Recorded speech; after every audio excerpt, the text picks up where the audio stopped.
Hi everyone, welcome back to cook jewels designers and more. ಈ ವಿಡಿಯೋದಲ್ಲಿ ನಾನು ನಿಮಗೆ ರೋಸ್ ಗೋಲ್ಡ್ ಪೆಂಡೆಂಟ್ ಮತ್ತು ಬ್ರಾಸ್ಲೆಟ್ ತೋರಿಸ್ತಾ ಇದ್ದೀನಿ. ಇನ್ನು ಯಾರೆಲ್ಲ ನನ್ನ ಚಾನಲ್ನ ಸಬ್ಸ್ಕ್ರೈಬ್ ಮಾಡದೆ ನೋಡ್ತಾ ಇದ್ದೀರಾ, ಪ್ಲೀಸ್ ಸಬ್ಸ್ಕ್ರೈಬ್ ಮಾಡಿ, ಲೈಕ್ ಮಾಡಿ, ಶೇರ್ ಮಾಡಿ.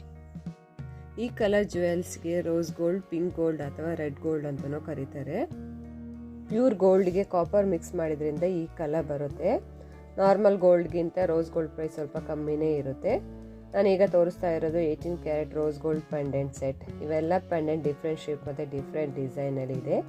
ಇದಕ್ಕೆ ವೈಟ್ ಸ್ಟೋನ್ ಕಾಂಬಿನೇಷನ್ ಆಗಿ green, blue, black GeM stone ಕೂಡ ಆ್ಯಡ್ ಮಾಡಿದ್ದಾರೆ. ಇದು ಅಮೆರಿಕನ್ ಡೈಮಂಡಲ್ಲಿರೋ ಕಾಪಿ ಸ್ಟೋನ್. ಇದು 18 ಕ್ಯಾರೆಟದು ಇದೆ, 20 ಕ್ಯಾರೆಟದು ಇದೆ. ಇದು 8 to 10 ಗ್ರಾಮ್ ಬರುತ್ತೆ. ಇದು ಈ ಪೆಂಡೆಂಟ್ಗೆ ಮ್ಯಾಚಿಂಗ್ ಸ್ಟಡ್ ಇಯರಿಂಗ್ ಕೂಡ ಕೊಟ್ಟಿದ್ದಾರೆ. ಈಗ ನೀವು ನೋಡ್ತಾ ಇರೋದು 18 ಕ್ಯಾರೆಟ್ ರೋಸ್ ಗೋಲ್ಡ್ ಬ್ರಾಸ್ಲೆಟ್ ಅಂತಲೂ ಹೇಳ್ತಾರೆ, ಬ್ಯಾಂಗಲ್ ಅಂತಲೂ ಹೇಳ್ತಾರೆ. ಇದಕ್ಕೂ ಸ್ಟೋನ್ ಆ್ಯಡ್ ಮಾಡಿದ್ದಾರೆ. ಟಿ ಶೇಪಲ್ಲಿ ಇದೆ, ಫ್ಲವರ್ ಡಿಸೈನಲ್ಲೂ ಕೂಡ ಇದೆ. ಈ ಬ್ರಾಸ್ಲೆಟ್ನ ಗ್ರಾಮ್ ಸೈಜ್ ಸ್ಕ್ರೀನಲ್ಲಿ ಹಾಕಿದ್ದೀನಿ. ಇನ್ನೂ ಏನಾದರೂ ಡೀಟೇಲ್ಸ್ ಬೇಕು ಅಥವಾ ಪರ್ಚೇಸ್ ಮಾಡಬೇಕು ಅಂದರೆ ಕಾಂಟ್ಯಾಕ್ಟ್ ನಂಬರ್ ಡಿಸ್ಕ್ರಿಪ್ಷನ್ ಬಾಕ್ಸಲ್ಲಿ ಹಾಕಿರ್ತೀನಿ. DM ಮಾಡ್ಬೋದು, ಇಲ್ಲ ಕಾಲ್ ಮಾಡಿ ತಿಳ್ಕೊಬೋದು. Thank you.